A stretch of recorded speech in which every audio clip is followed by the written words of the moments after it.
Greetings. For those of you who might not know me, my name is Al Fedak, and for the past 30 years, I've served as Minister of Music and Arts at Westminster Church.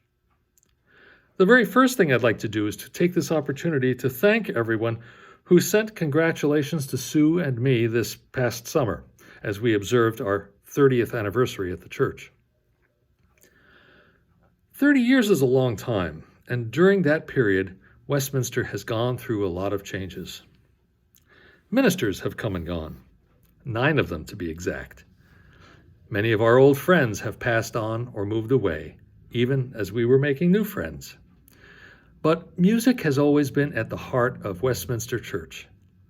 For decades, the twin pillars of music and mission, M and M, have upheld Westminster's corporate life and worship.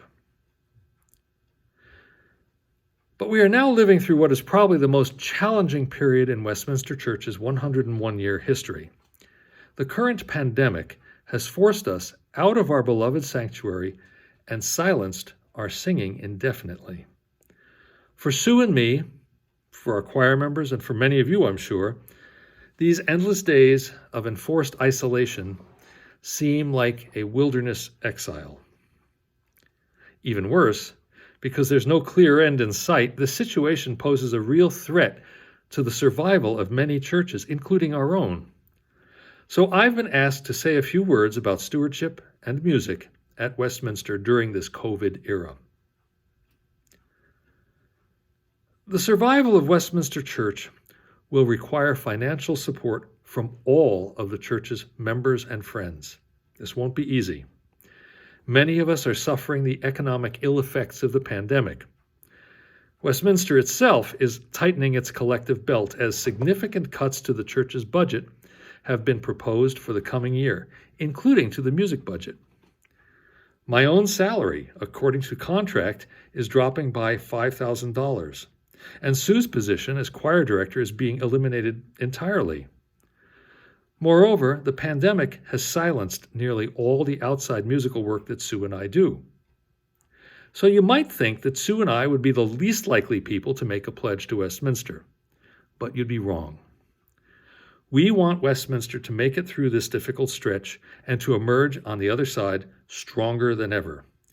So we will be making a pledge this year, and I encourage all of you to do so too. But now a special word to Westminster's choir members. As you all know, over the years I've composed many pieces for our choir to sing, and several of these were actually commissioned by individuals in our church and the choir. But I've never been asked by the church itself to write any music, so I'd like to offer you a deal.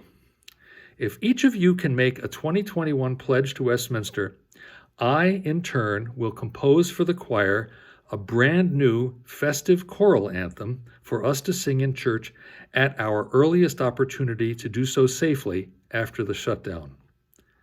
These long days of silence will come to an end eventually, and when they do, we're going to celebrate. Until then, stay safe and stay healthy.